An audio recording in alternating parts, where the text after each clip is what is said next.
I don't want to get into it. I'll just skip that. I was in the computer business from 89 to 99, and then from in the 2000s, built a real estate network of sites for about 165,000 realtors. So I had a lot of experience working with small businesses, essentially. And then in 2008, started Dosta. And what Dosta is a white label, reputation, presence, and social media management platform. And we actually have 150,000 small businesses now through our network of partners. So we provide our platform as a software as a service to our partners. So we never sell direct to small, medium businesses. So it's a SaaS-based platform. And so we don't make money unless our partners make money and sell to their small, medium businesses. So today what I wanted to talk about was how you can sell digital products to the small businesses that are already your customers. Incremental digital products on top of the products you already sell, and how to do that. And I wanted to go through some lessons learned. So let's move on here. So first off, why would you want to sell digital products? Well, I have a whole talk on this subject, but I just want to touch on it here right now. How many of you heard of the zero moment of truth? Probably everybody or nobody? Okay, so what is this moment of truth? So it's an idea that the folks at Google came up with, but in the past, when you spent money on advertising or there was some stimulus and a consumer saw it, the moment of truth would be when they would purchase something in the store. That's the moment of truth. Did the advertising work or did it not work? So there's a new idea now called the zero moment of truth. Whenever there's a stimulus, if somebody sees an ad, they feel like they want to buy something or they want to do something, what's the first thing they do? Well, they pull out their phone, or if they're out, they go to their computer and they research it. And so now, before they've ever gone in the store, they've made a decision, or before they've ever purchased anything, they've made a decision what they're going to do. They read online reviews, they look at opinions of others, they ask their friends, they search online. It's not really different. In the past, everyone did that in an offline way, but now they do it online. And so that's called the zero moment of truth. And then they go in the store and they buy it, and that's the first moment of truth. And then they take it and they talk about it in social media, and that becomes someone else's zero moment of truth. So it's a new mental model, and that's really what drives this change to digital. And the further thing now is that your brand as a business, which is really important, it's your reputation, it's really not what you say it is anymore. Back in the old days, when I was in the computer business in the 90s, there was no easy way for people to understand what the brand was. The word of mouth travels quite slowly. So, I could write an ad, a radio ad, a paper ad, a newspaper ad, and say, hey, this is what we want our brand to be. We could define it, and then we could, print it or put it out on the radio and just put it on TV and send it out to everybody and say, this is our brand, this is what we are, and that's what our brand would be. But nowadays, your brand really becomes what other people say. Consumers have an equal voice, and they can participate online. They can write a review, they can write a blog post, they can tweet, they can check in on Foursquare and leave a tip. So your brand is no longer your own. So you have to really participate. So because of that, spending of small businesses is changing, and digital is growing. Now, I don't like these kind of big charts that are hard to read, but all I want to show here is the compound annual growth rate of digital is growing while traditional advertising is shrinking. And so really, what is selling digital? Well, it's selling digital products. That's what digital agency is. And if you look, there's a mind-boggling array of things that consumers and businesses would use. So really the question is, should you do digital agency? I guess some of my slides are cut off, so I apologize. So should you do digital agencies? Well, a lot of people have already made the transition. So you've got newspapers, verticals, radio, YP. They're all starting to sell digital products. If you don't sell digital products to your small businesses, somebody will do it. So you really don't have a choice, I don't think. And so we've got I want to talk about some of our success stories.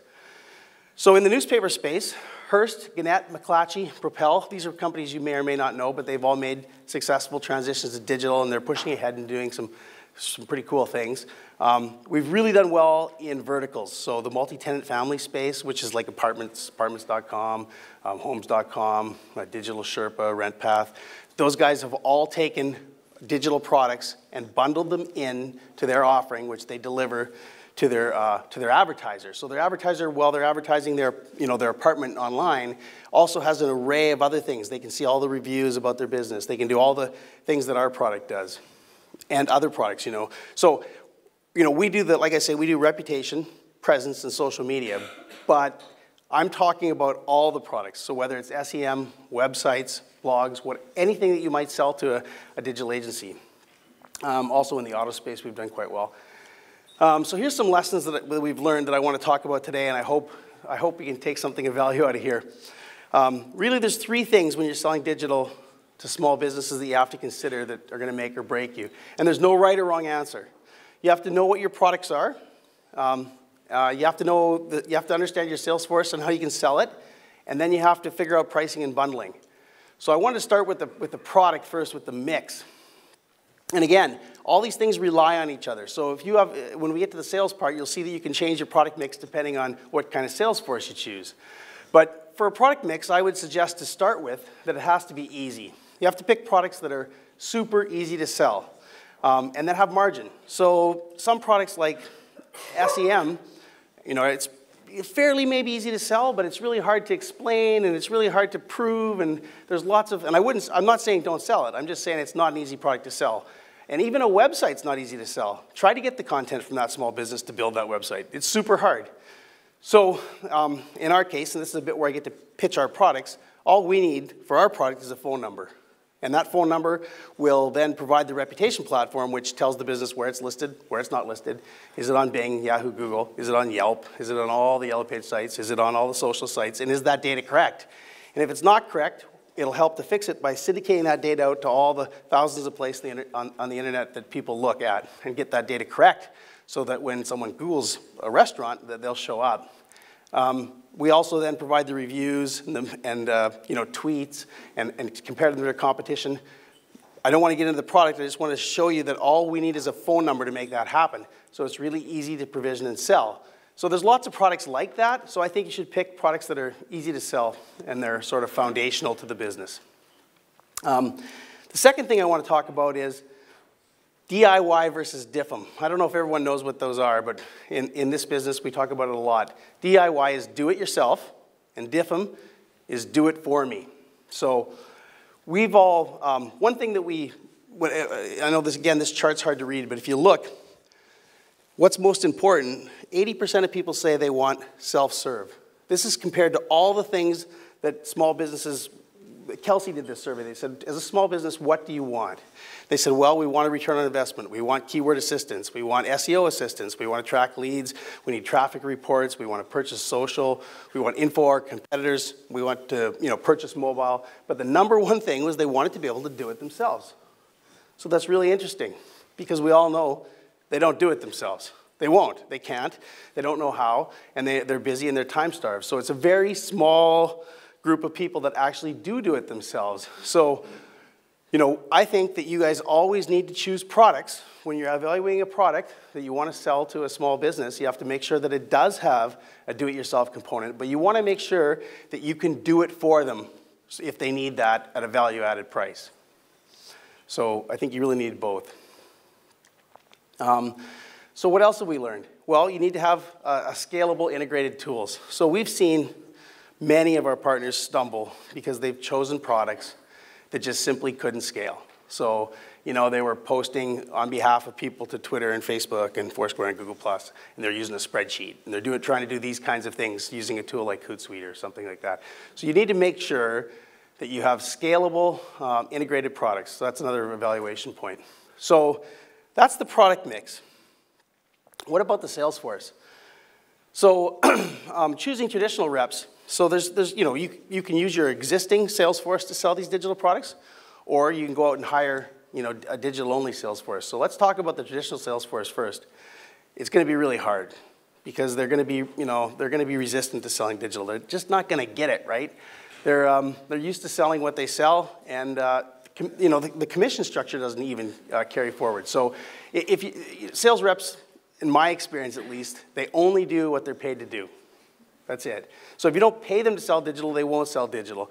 And that's really tough when you're trying to work with a traditional sales force and you're saying, oh, hey, I'm used to selling a $10,000 full-page ad, and I want you now to sell this $49 a month product that you get to make $5 a month on.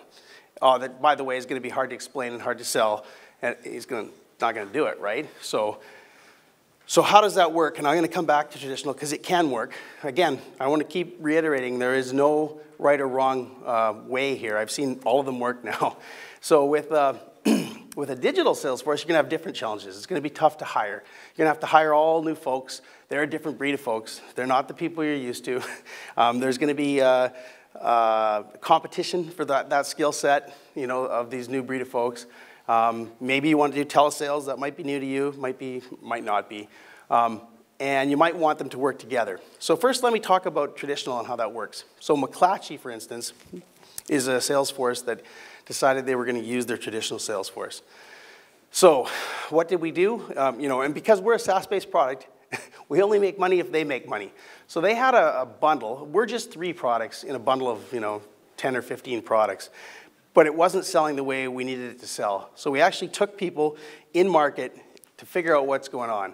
So what we found is, and this is over time with, you know, with a combination of people, the folks at Gatehouse Propel, McClatchy, and BH Media, which is Berkshire Hathaway.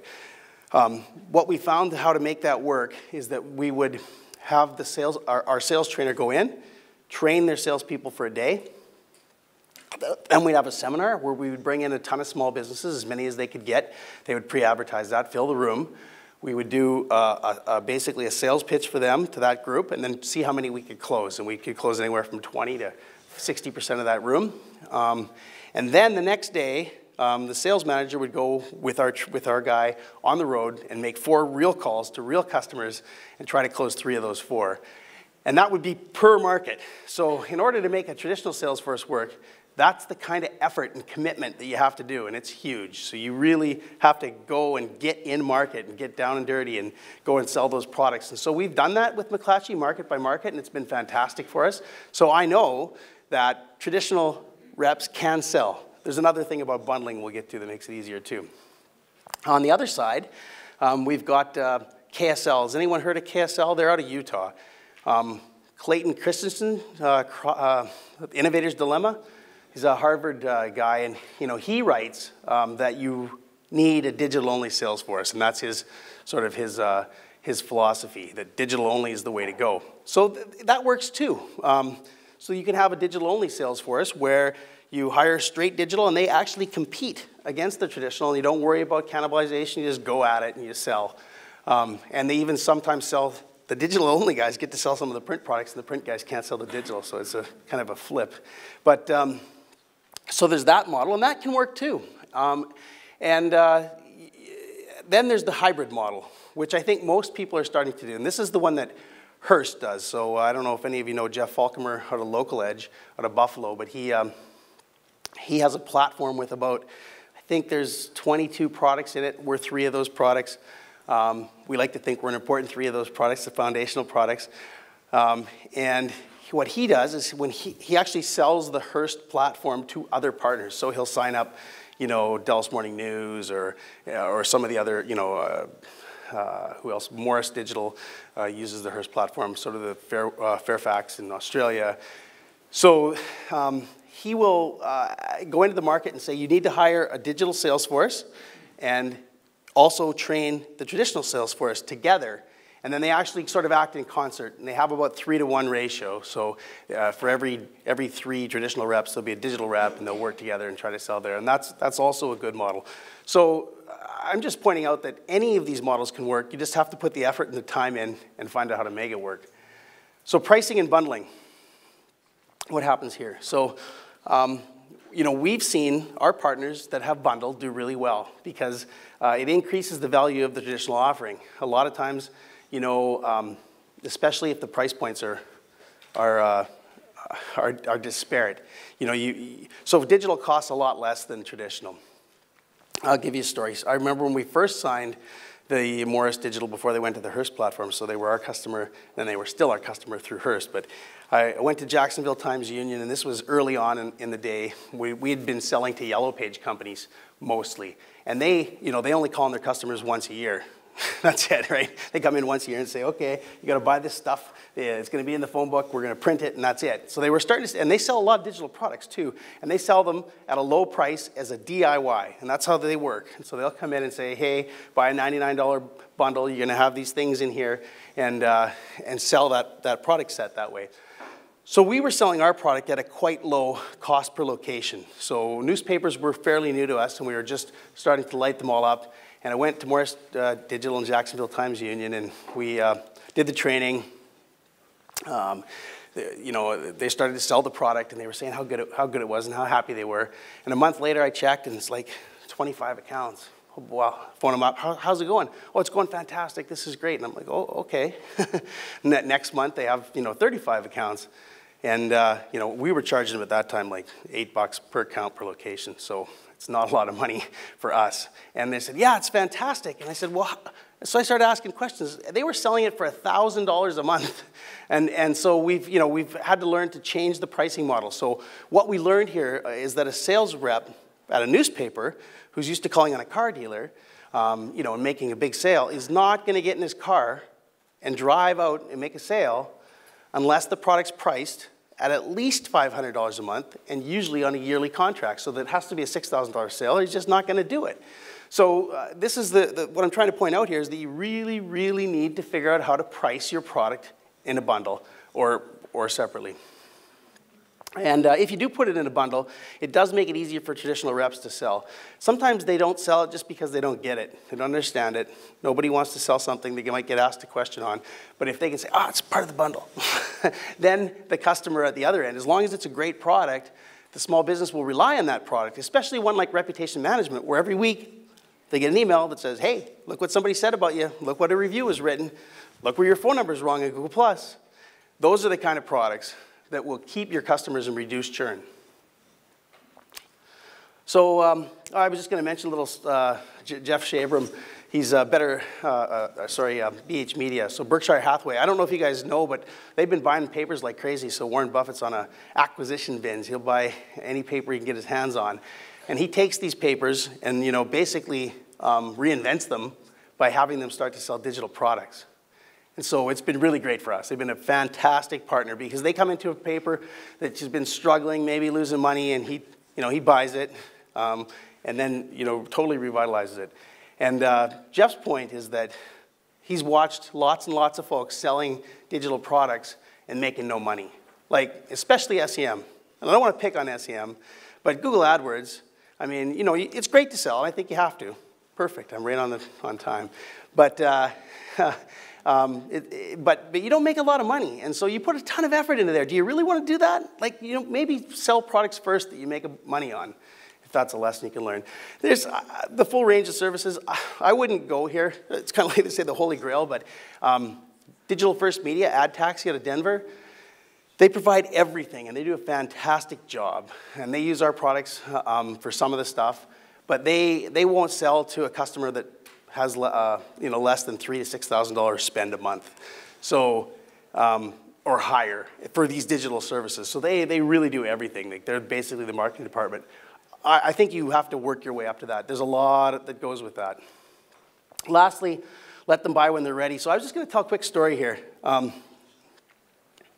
So one of the things that we do that I think is really cool and is starting to become a game changer is we allow the small business to buy when they're ready. And what does that mean? Well, I'm going to go back to when I was in the computer business. I had I used to advertise our store, and I would spend $20,000 on a full-page ad in two cities, Regina and Saskatoon. I know those sound funny. And then I would, because I'd spent all that money, that was as much money as I made in a year sometimes at that time, I would ask all my friends, did you see my ad? Did you see my ad? And invariably they'd say, no, I didn't see it. Except for one or two who would say, yeah, I was looking for a computer, so I saw the ad and I bought a computer.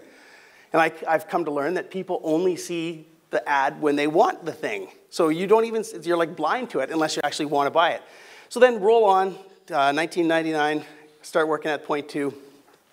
It was like we were building stuff for Caterpillar. We built the used global trading system. It's a heavy equipment thing. And then we thought that real estate was a lot like heavy equipment, so we started to build this websites for realtors that they could control. And so I spent a year I was the, the one to head this up, the COO, and I was building this wonderful website. And I built it for a year, and they said, how can we roll it out to people? How can we get it to people? And we said, well, we'll make 100 free websites. We'll make 100 in Atlanta, 100 in Denver, and 100 in Edmonton. And we'll pre-populate with all the listings, and we'll show these realtors that have been saying, hey, I can't take down my listing. It costs me money every time I want to make a change. I really need a better website. And we'll just give it to them for free, as long as they tell us their experience. So, we did that. We made these 100 sites. We called them all, a team of people. And you know how many sites I could give away for free to 100 realtors in any city? Can anyone guess? 3. So now I spent a couple $1 million, built this product. Can't give it away for free. Can't go to the CEO and tell them that. So what did we do? Well, it was 2002. So we went to realtor.org, which had 1.2 million realtors on there. We crawled their email addresses and we spammed them every week. And because you could back then. And we basically put them in the system. And we just gave them an email every week. And what happened, and let them sign up on their own. And what happened was, first we had 10 a day, and then we had 20 a day, and soon we had 100 a day. And so, when I left, we had 165,000 realtors using that product, and a good chunk of them had upgraded to a premium product, and it sold successfully to Yardi. So what we've done now, on the digital side with some of our partners, is we're saying, hey, all of your people need a foundational product that lets them take their common set of data and connect it to all the listing websites that are out there, including Facebook, Foursquare, Google+, Twitter, LinkedIn, and then all the publishing sites like yellowpages.com and Yelp and Yext and all these places, and give it to them for free. So I think it's we'll see how this goes, but it seems to be working pretty good. So when the people make a sales call, even if you don't sell anything, you leave that small business with something. And then when they're ready, and when they want something, and when they get a bad review, or when somebody tweets bad about them, they say, geez, I want that product. Then they can get the product. So that's another lesson, is to let people buy when they're ready. And so really, that's all I really had to say. I think if you guys don't do it, somebody else will. So that's all. Brendan, thank you.